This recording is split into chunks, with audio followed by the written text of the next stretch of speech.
just his ways, how good his discipline, how pure his truth, how kind his goodness, how calm his peace, how long his patience, and all of these he gives to me. So I will praise him with every breath, for he has rescued me from certain death. And now this life I live in him. Oh, let his glory shine while mine grows dim. How vast his grace, How broad his power, how grand his majesty, how deep his love, how true his rich his reign, how mercy, bright his how glory, high his how thoughts, strong his how sure mind, his how wisdom, clear his and triumph, and all of these he gives to me. So I will praise him with every breath, for he has rescued me from certain death. And now this life I live in him. Oh, let his glory shine. Oh, let his glory shine. Oh, let his glory shine while mine grows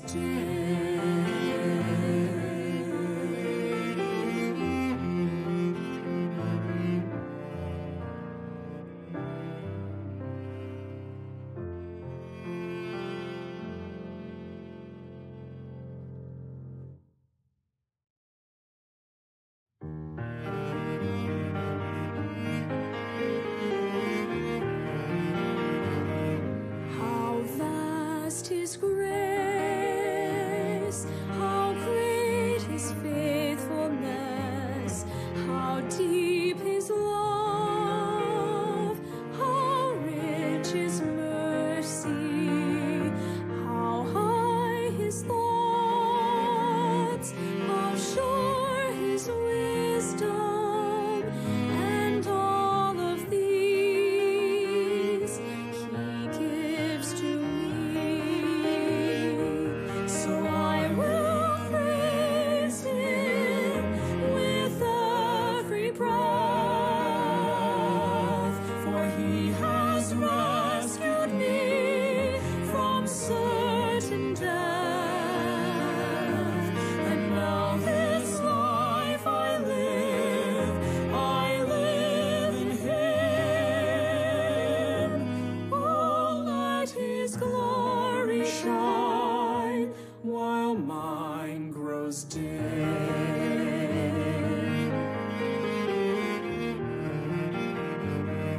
How just his ways, how good his discipline, how pure his truth, how kind his goodness, how calm his peace, how long his patience, and all of these he gives to me. So I will praise him with every breath, for he has rescued me from certain death. And now this life I live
Magandang gabi po sa inyong lahat. Muli aking mga minamahal na kapatid at kaibigan sa ating pong Panginoong Jesucristo. Muli po ngayong gabi, tayo po ay pinagtipon-tipon ng ating pong Panginoong Diyos sa pamagitan ng kanyang pong banal na Espiritu upang tayo po ay patuloy sa pag-aaral ng kanyang salita. Ano po? Tunay nga po na muli ang gabing ito ay ating pong ibilang na isa pong napakalaking pagpapala mula sa ating pong Ama sa Espiritu. Sapagkat yan po ang talagang kanyang ginagawa sa atin na kanya pong mga anak. Wala pong ibang hangarin ang ating pong Diyos sa atin kung hindi ang may pagkaloob niya sa atin ang kanya pong kabutihan at ang kanya pong mga biyaya at kanya pong mga pagpapala upang sa gayon tayo po ay lalo pang mapabuti ng higit sa lahat at tayo ay patuloy na maging malakas at malusog sa ating pong buhay Kristiyano samantalang tayo po ay narito pa sa sanlibutan.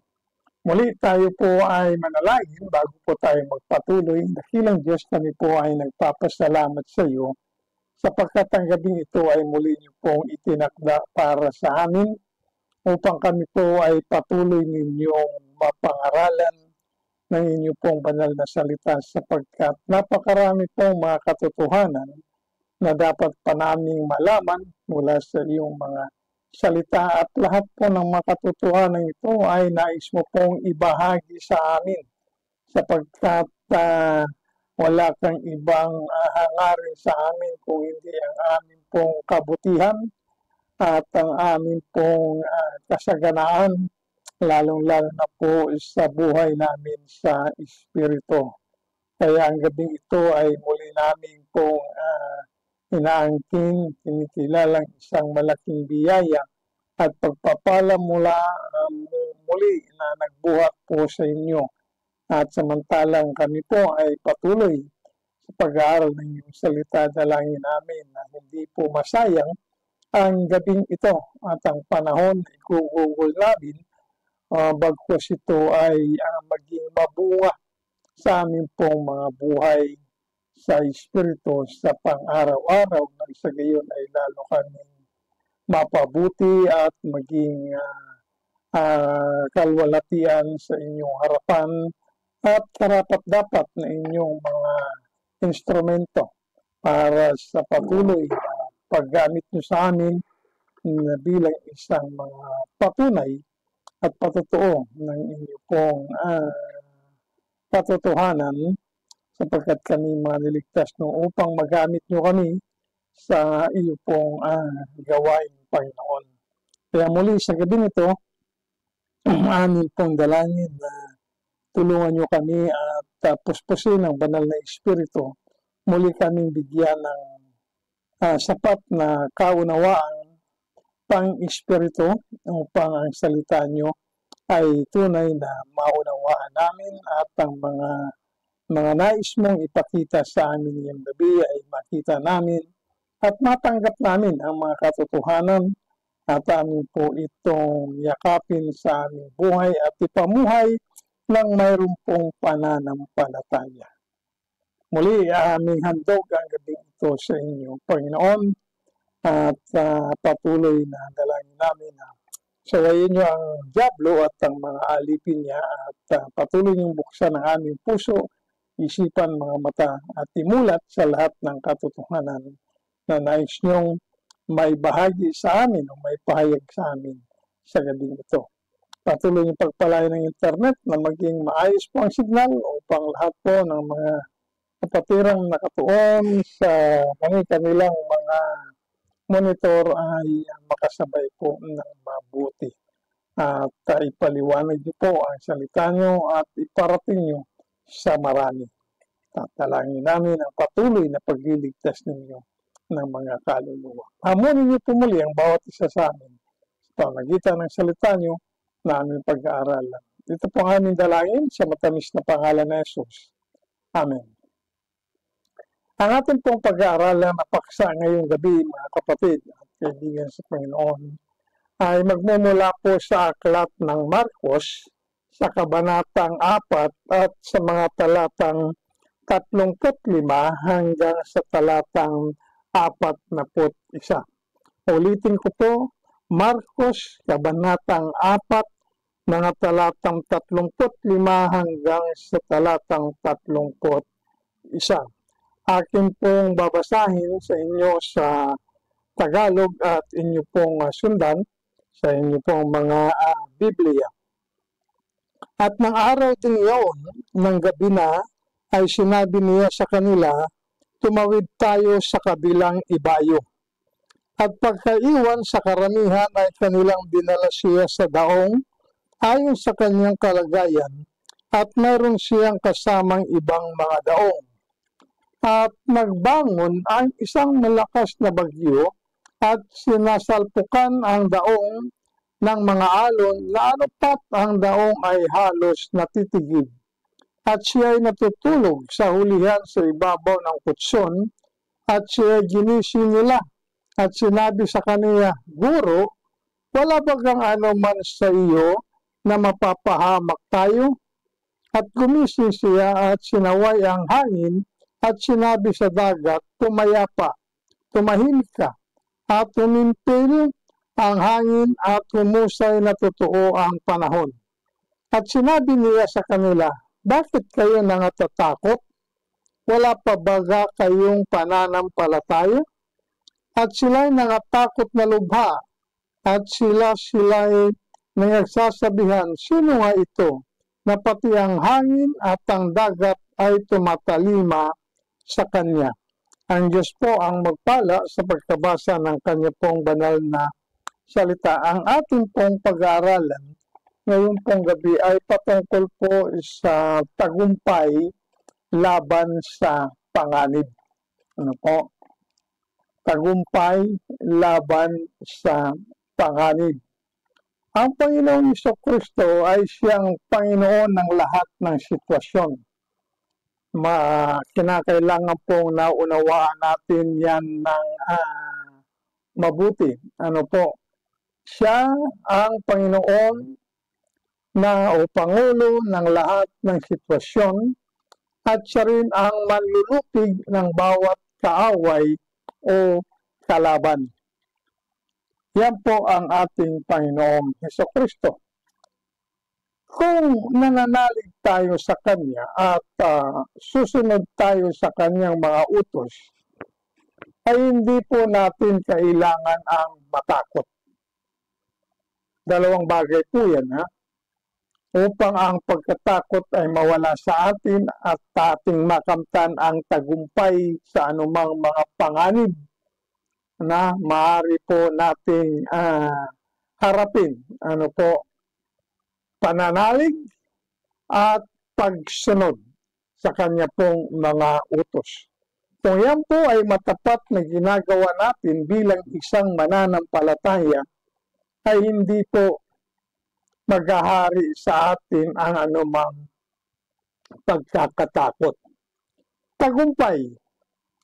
Yan po ang pangunahing tema o paksa na siya pong nagbibigkis upang mapagkaisa ang paksa o seksyon na ito na atin pong pag-aaralan ngayon pong gabi.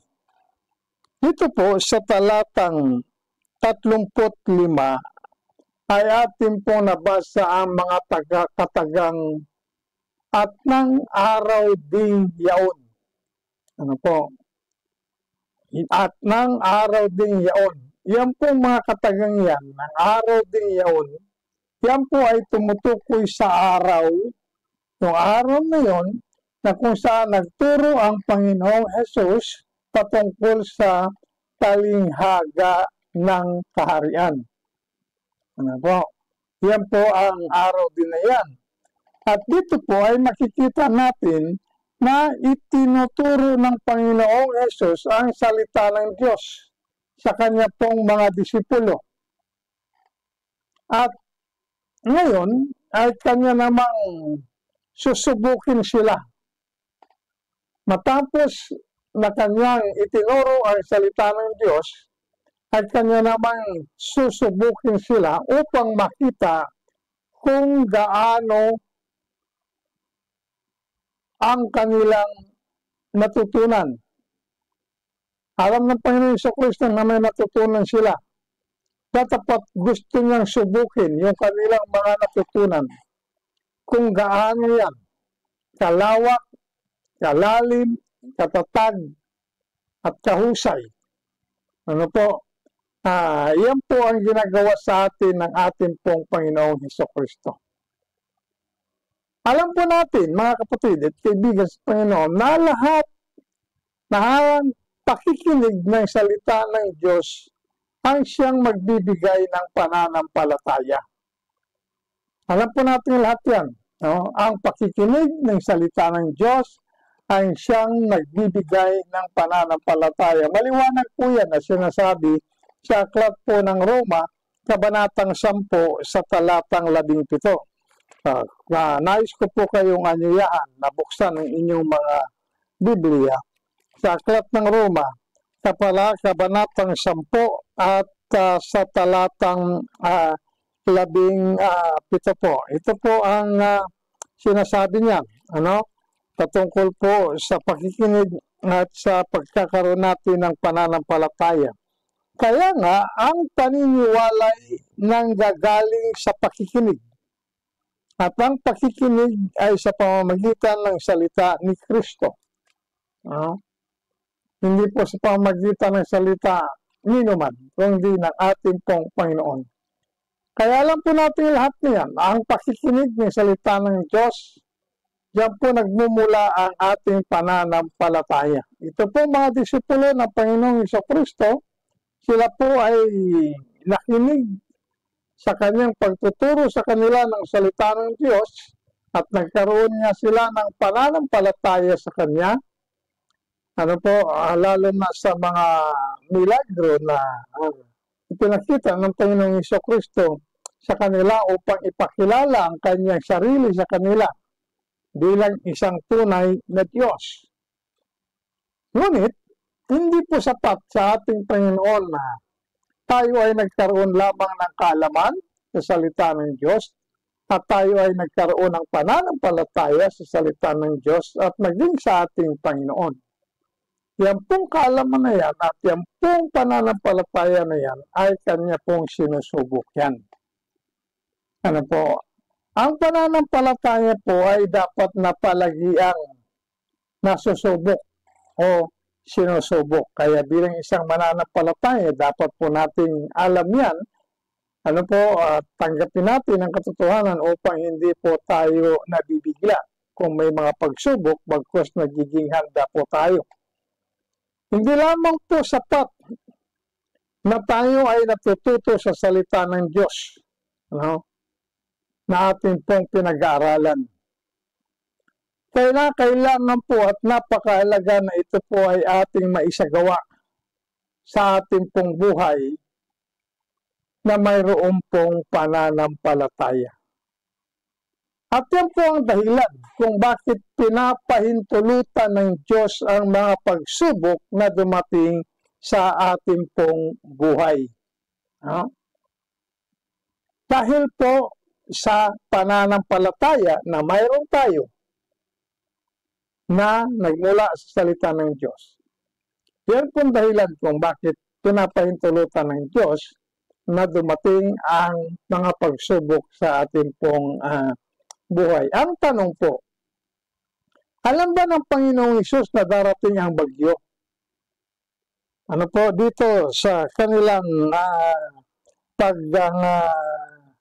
pagpalaot sa pagsakay nila ng daong at patungo sa kabilang ibayo, habang sila po ay nasa gitna ng karagatan at habang siya po ay natutulog doon sa ulihan ng daong, ay bigla-biglang meron pong dumating na bagyo.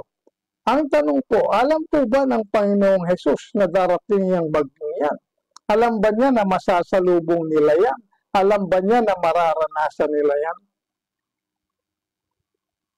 Ang sagot po dyan ay upo. alam po ng ating Panginoong Hesukristo. Bakit po? Sapagkat ang bagyo po yan ay bahagi ng kaganapan sa araw na yun. Bahagi po yan, parte po yan ng mga kaganapan sa araw po na iyon.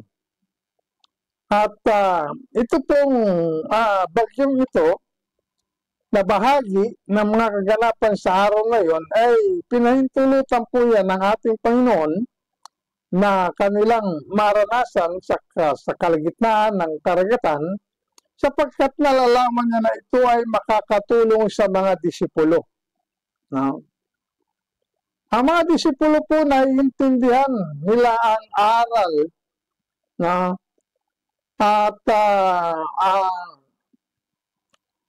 hindi po nila alam na kailangan nilang matutunan na ang Panginoong Hesus ay maaring panaligan sa panahon ng bagyo sa buhay. Yan po ang layunin ng ating Panginoong Hesukristo. Yung pong bagyo ay pinahintulot ng Panginoong Hesukristo upang matulungan ang mga disipulo na maintindihan nila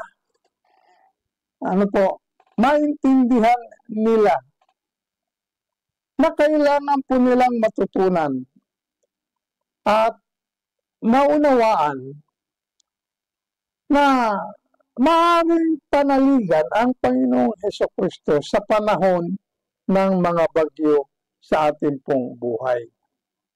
Alam niyo po, maraming tao ang nag-aakala na kapag dumarating ang bagyo sa kanilang buhay, ang inakala nila dahil sila po ay hindi sumusunod sa Diyos, kaya sila ay mayroon po mga bagyo. Datapwat, hindi po yan ang palagiang katotohanang nangyayari. Ano po? Bagamat si Jonah po, alam natin ang kasaysayan ni Jonah, ni Propeta Jonah, na siya po ay hindi sumunod sa ating pong Panginoon. Sumakay din po siya ng isang daong. Sabi ng Diyos, pumunta ka doon sa Ninive para ikaw ay mangaral sa mga tao sapagkat nakita ko ang pagiging talagang grabe ng kanilang kasamaan at kasalanan. Kaya ikaw ay magpahayag sa kanila upang sila ay mangagsisi sa kanilang mga kasalanan. Katapat itong ang Jonah, Propeta Jonah ay hindi nais ng kanyang kalooban na mapatawad ng Diyos ang mga tao doon. Ayaw niya. Gusto niya maparusaan sila ng Diyos. Kaya siya ay sumakay ng dakong at imbis na papunta doon sa Nineveh, ay papunta po sa Tarsis. At habang siya pala po ay nasa kalagitnaan ng karagatan, ayun nga ay mayroon din nangyaring isang malakas na bagyo. Ano po, yan po ay nangyari dahil sa hindi pagsunod ni Jonah sa ating Panginoong Diyos. Datapot ito po mga disipulo po, naranasan nila itong bagyong ito dahil sa pagsunod nila sa Panginoong Hesus. So, ibig sabihin po, ay hindi ko mo tayo sumusunod sa ating Panginoong Hesukristo ay hindi natin mararanasan ang bagyo. Mararanasan po natin yan sapagkat yan po ay nakakatulong sa atin upang atin din po, katulad ng mga disipulo, maunawaan at mapagtanto na maaari nating panampalatayanan at panaligan ng ating Panginoong Hesus sa panahon ng mayroon tayong mga sakuna o mga bagyo sa ating pong buhay. No? Ang bagyo pong tinutukoy dito sa ating pong versikulo ay talagang isang malakas na bagyo po. No? Malakas na bagyo. Bakit po natin nasabi?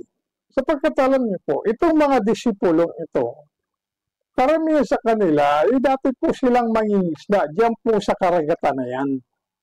No? At sanay po sila diyan. At nararanasan nila ang bagyo, samantalang, excuse me po, sila ay nangingisda diyan po sa karagatan yan. Ngunit sa kabila ng kanilang pagiging pamilyar diyan sa lugar na yan, itong panahon ito na kung saan mayroong isang bagyong sumalubong sa kanila, ay napuno po sila ng takot. So, ibig sabihin po ay hindi katulad ng mga bagyong naranasan nila nung sila lang na nangingisda. Ngayon po ay matinding bagyo, malakas na bagyo. Ano po? Kaya sila nga ay nagkaroon ng matinding pagkatakot sa kabila na sanay sila na pumalaot po sa karagatan na yon. Kaya nga ginising nila ang Panginoong Jesucristo. Ang tanong nga nila no? Sa dito po sa talatang 38, at siya ay natutulog sa ulihan sa ibabaw ng kutsyon, at siya ay ginising nila. At sinabi sa kaniya, Guro, wala bagang anuman sa iyo na mapapahamak tayo? No, parang sinasabi nila, wala ka bang pakialam? Kung mapapahamak na tayo, lulubog na itong barko, sinasakyan natin, o maaaring mawasak. Natutulog ka lang. Yun po yung harang sinasabing ito pong mga disipulo. Ano po? Kaya makikita po natin ang pagiging malakas ng bagyo na yan. Mayroon pong tatlong bagay na makikita tayo dito sa ating pong teksto na nagsasabi na hindi dapat na matakot ang mga disipulo sa kabila ng bagyo. Na ang bagyo ay talagang malakas. Ano po? Hindi sila dapat magkaroon ng pagkatakot. Meron po tayong mga malalakas na mga bagyo na maaari madaanan o maranasan sa ating buhay, o marahil sa mga panahon ito ay dumaranas kayo ng mga bagyo. Ito pong tatlong bagay na ito ay inyo pong pakinggan, sapagkat ito po ako'y naniniwala katulad sa mga disipulo ng Panginoong Jesucristo ay makakatulong po ito sa inyo. Una po na dahilan kung bakit hindi sila dapat na matakot.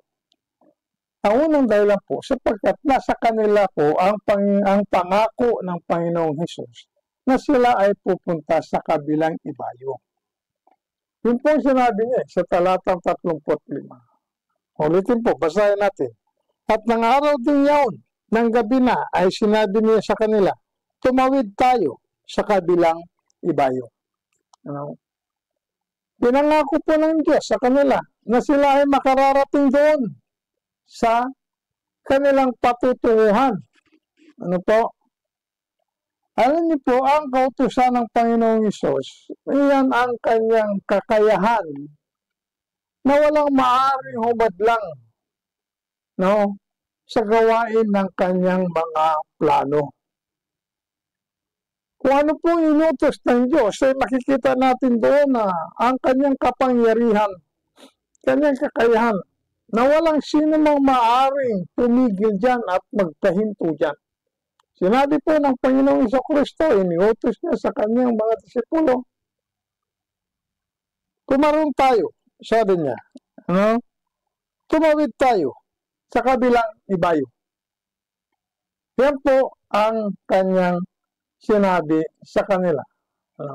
At makikita po natin dito sa ating talata na hindi niya ipinangako sa kanyang mga disipulo na magiging matiwasay o simple o madali lang ang kanilang pagbiyahe. Hindi niya po ipinangako yun. Ang kanya pong ipinangako sa kanila ay makakarating sila sa kanilang destinasyon. Ayan po yung isang nais niyang ipakita sa kanyang mga disipulo. Naroon siya, kasama nila. Sinabi niya maliwanag. Tumawid tayo, sabi niya, sa kabilang ibayo. Ngunit hindi na sinabi na wala tayong bagyo na mararanasan. Bagamat hindi niya sinabi sa mga disipulo niya na mayroon pong bagyo sapagkat kanyang susubukin ang kanilang mga pananampalataya. Ganon din po sa atin, mga kapatid. Kung ano po ang ipinangako ng Panginoon sa atin, ay kanya pong tutuparin yan. Wala pong anumang mga bagay o kahit sino pa man ang maaaring kumontra dyan o pumigil upang marating natin o makamtan natin kung ano man ang pinangako ng ating Panginoong Jesucristo sa atin.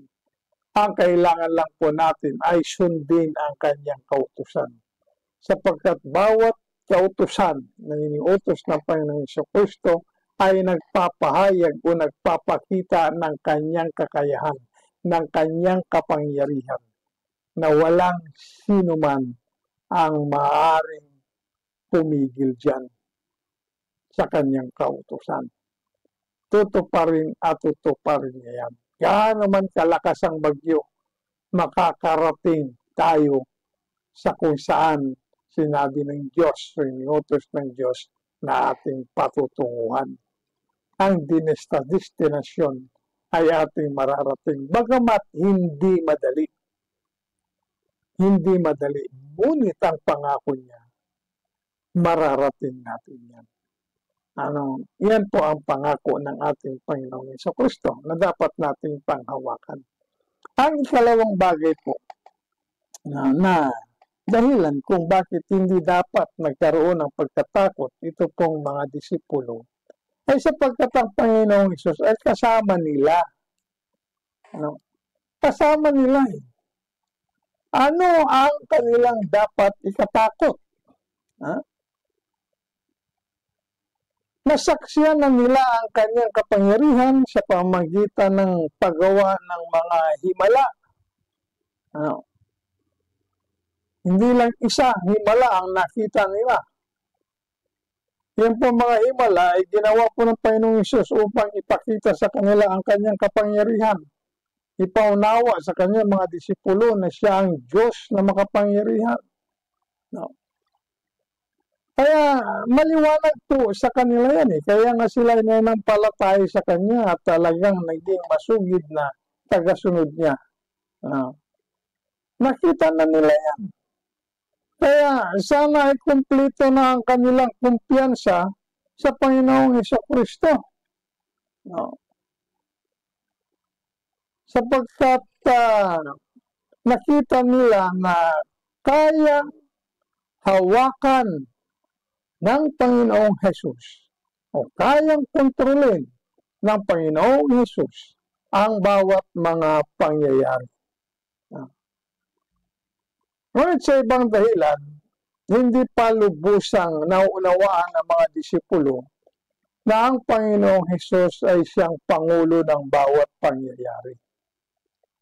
Kaya ito pong bagyong ito ay pinahintulot ng Panginoong Jesucristo upang maipaunawa sa kanila. Kaya nga namangha sila eh.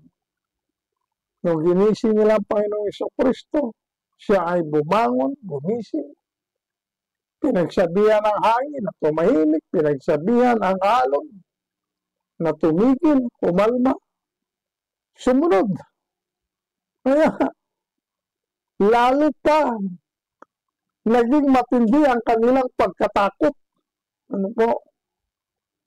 Hindi na silang natakot doon sa bagyo sapagkat wala na. Sa halip na sila ay maging matuwa sapagkat wala na sila sa panganib. Lalo silang nangatakot sapagkat ano to? Sino ito? Na pati ang hangin at ang alon, dagat ay sumusunod. Alam niyo po ang problema, hindi po yung bagyo eh. Ang problema ay yung pong nasa loob nito pong mga disipulo eh.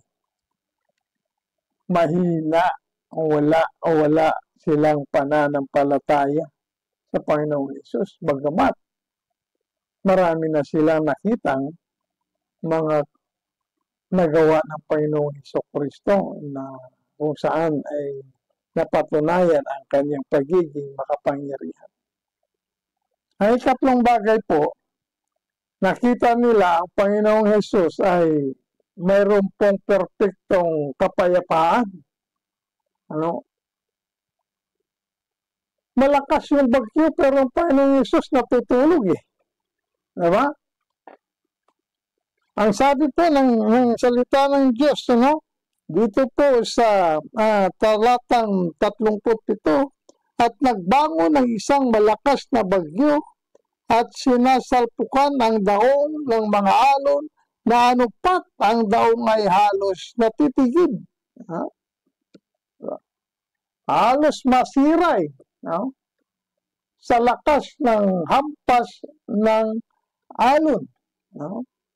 Ngunit, ang Panginoong Jesucristo ay natutulog. Ano po ibig sabihin nun? Nakita nila natutulog at nakita nila po na talagang payapang-payapa ang Panginoong Jesus. Wala siyang pagkatakot, wala siyang anumang, hindi siya nagising, hindi na nagulo ng bagyo ang kanyang pagkakatulog. Ano po? Ang katotohanan ito ay dapat na mahikayat ito po mga disipulo na maging kalmado rin sila katulad ng Panginoong Jesucristo. Bagamat hindi po nangyari yun. Ano? At ito po ang isang napakagandang aral na dapat po nating makita. Ang tayo po ay maging kalmado sa ating pong Panginoong Jesucristo. Ang Panginoong Hesus po ay nasa kalooban ng Diyos. Ito po isang bagay na nais pong ipakita sa atin ng Panginoon. Siya po ay nasa kalooban ng Diyos Ama. Kaya alam niya na iingatan siya ng Diyos Ama. No? Kaya sa kabila na malakas ang bagyo, tutulog lang siya. Tutulog lang siya. Payapa siya sa kapangyarihan ng Diyos Ama sapagkat siya ay nasa kalooban nito. Yan po ang isang malagang bagay sa atin mga kapatid. Kung tayo ay nasa kalooban ng Diyos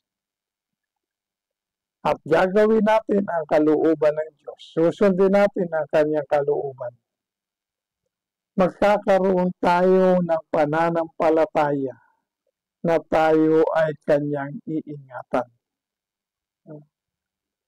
Kaya, kapag nakita natin at nagkaroon tayo ng kasiguraduhan sa pag-iingat po ng ating Diyos, ay naturalmente magkakaroon tayo ng kapayapaan. Hindi po ba? Ano po sinasabi ng aklat ng mga awit sa kabanatang 4 sa talatang 7? Nais ko kayong anyayahan na inyo pong buksan ng inyong mga Biblia.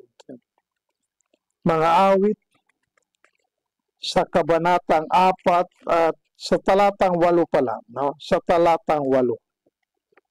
Mga awit, kabanatang 4, talatang 8. Ito po sinasabi. Payapa akong hihiga at gayon din matutulog sapagkat ikaw, Panginoon, pinatatahan mo akong mag-isa sa katiwasayan. Ayan po ang ginagawa ng Diyos sa atin. Pinatatahan niya tayo sa katiwasayan. Madalas sa mga bagyo sa ating buhay ay atin bang tinutularan ito pong mga walang pananampalataya mga disipulo. At tayo ay sumisigaw, Panginoon, hindi mo ba kami pahalagaan? Hindi mo ba kami pangangalagaan? O hindi mo ba ako pangangalagaan? Ako ba iyong pababayaan? Mayroong bagyo. Pero hindi ka kumikilos. Ika'y natutulog. Mga kapatid, may pakialam po ang ating Panginoong Hesus. Mayroon siyang pakialam. Alam niyo po, ang pinakamalaking problema natin ay ang nasa ating kalooban. Ang ating puso, hindi po yung mga nasa paligid natin. Hindi po yung mga nangyayari dyan sa ating kapaligiran. Hindi yan ang ating problema. Ang ating pinakamalaking problema sa katotohanan ay ang ating pong kalooban. Ang sanhi po ng pagkatakot ng mga disipulo ay ang kanilang kawalan ng pananampalataya sa Panginoon. Hindi dahil malakas ang bagyo. Hindi yun ang sanhi ng kanilang pagkatakot. Ang dahilan kung bakit nangatakot sila ay wala silang pananampalataya sa Panginoong Isus. Kasi tingnan lang Panginoong Isus natutulog Iisip nila na wala siyang pakialam sa kanila. Hindi nila nakita yung kapayapaan ng Panginoong Jesucristo. Hindi nila nakikita yung pananalig ng Panginoong Jesucristo sa kapangyarihan ng Diyos Ama. At yan din po ang nagiging problema natin, maging sa mga panahon ito. Ano po? Hindi tayo yung mga nararanasan natin, mga pangamba o mga tinatawag nating umaamba sa atin ng mga sakuna o mga pangyayari. Hindi naman yun ang dahilan talaga ng pagkakatakot natin. Ang dahilan, wala tayong pananalig sa ating pong Panginoon sa Kristo. Yung mga pangyayari sa ating kapaligiran, iyan po ay mga instrumento ng Diyos upang subukin ang ating pong pananampalataya. Yung ating mga nalalaman, natututunan mula sa salita niya na ating pinag-aaralan. Kaya, mag-ingat po tayo sa ating masamang puso na hindi nananampalataya. Pag-ingatan po natin yan. Yan po sinabi ni Apostol Pablo sa aklat po ng Hebreo. Tignan niyo po, no? Nagbigay po siya ng babala. Ano po? Hebreo, kabanatang 3, talatang 12. No, binigyan po niya ng babala. Ito pong mga Kristiyanong ito. Ano po? At kabanatang 3, talatang 12. Sabi po niya rito, kabanatang 12, magsipag-ingat kayo, mga kapatid. Baka sakaling mayroon sa kanino man sa inyo ang isang pusong masama na walang pananampalataya na naghihiwalay sa inyo sa Diyos na buhay. Pagkatapos po walang pananampalataya sa Diyos at nahihiwalay tayo sa Diyos na buhay, ibig pong sabihin yan, masama ang ating puso. Masama ang ating puso. Kaya pag-ingatan po natin yan. Isa lang po ito sa marami mga aralin na sa kabisado nilang lugar na karagatan ng Galilea, at ang bawat aralin ay nagbubunyag ng mga bagong katotohanan tungkol sa ating pong Panginoong Jesus. Nalaman na nila na may kapangyarihan siyang magpatawad ng kasalanan. Nalaman na nila, nakita na nila, napatunayan na nila na may kapangyarihan siyang magpalabas ng mga masasamang espiritu sa mga katawan ng mga taong kanilang pinapasok. At nasaksihan nila kung paano siyang magpagaling ng mga karamdaman. No? Alam po nila lahat yan. Kaya nagtitiwala sila sa Panginoong Hesus. Ngayon, sa pamagitan po nitong bagyong ito,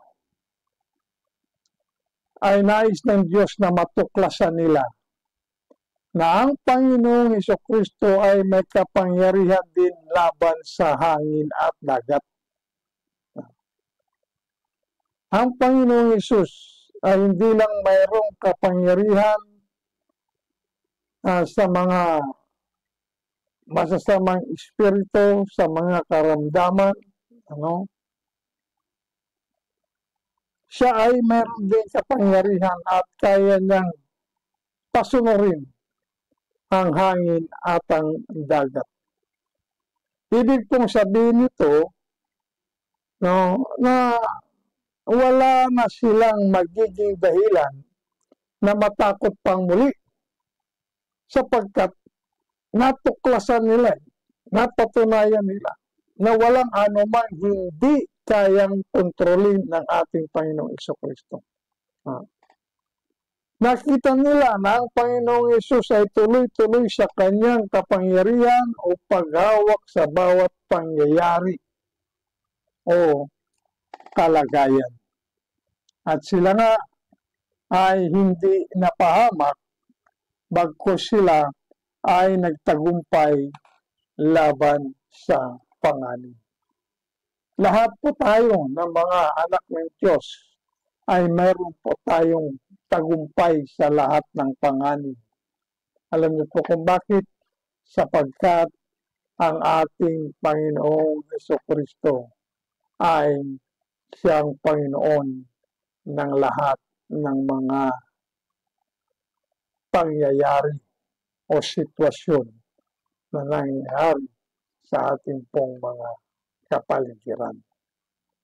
Tayo pagtatagumpayin niya, lalo tigit sa mga gawa po ng kaaway. Ang kailangan lamang po natin ay ating pong pagtibayin, palakasin, paigtingin ang ating pananalig sa Panginoong Jesucristo na nagmumula sa ating pakikinig at sa mga natutunan natin na ating pinag-aralan mula sa kanyang mga salita. Manalangin po tayo. Maraming salamat po dakilang Diyos sapagkat muli ay pinahayagan mo kami ng mga bagong katotohanan. Salamat po sapagkat pinahintulot mo sa amin na matuklasan namin ang mga bagong katotohanan ito sa aming pong Panginoong Jesucristo. Siya po ay Panginoon ng lahat ng mga sitwasyon. At walang sino man ang maaaring pumigil o humadlang sa anuman kanyang mga kautusan. Kapag sinabi niya, yan po ay isa sa katuparan niya sapagkat ang kanyang mga kautusan ay nagpapahayag o nagpapatunay ng kanyang kapangyarihan. Maraming salamat po sapagkat mayroon kami, Panginoon, na katulad ng aming Panginoong Jesucristo, na walang sino man ang laban sa Kanya. Gamitin niyo po ang salita niyo na inyo pong binahagi sa amin ngayong gabi upang patuloy na lumakas ang aming pananampalataya sa inyo. Upang ang bawat kautusan ng Panginoong Jesucristo ay buong tapang at buong kapayapaan na amin po itong tuparin na may pananampalataya at kumplitong kapayapaan sapagkat nalalaman namin na kung kami ay nasa kalooban ninyo, kami ay inyong pakaiingatan. Maraming salamat po. Ito po ang aming dalangin sa matamis na pangalan ni Jesus. Amen. Diyan po muli mga kapatid, pansamantalang magtatapos ang ating pong pag-aaral ng salita ng ating Panginoon dito po sa ating online Bible study ayon sa Biblia. Hanggang sa susunod na Webes po muli. Maraming salamat po. Magandang gabi sa inyo lahat. Pagpalain po tayong lahat ng ating Panginoon. And all of these He gives to me. So I will praise Him with every breath, for He has rescued me from certain death.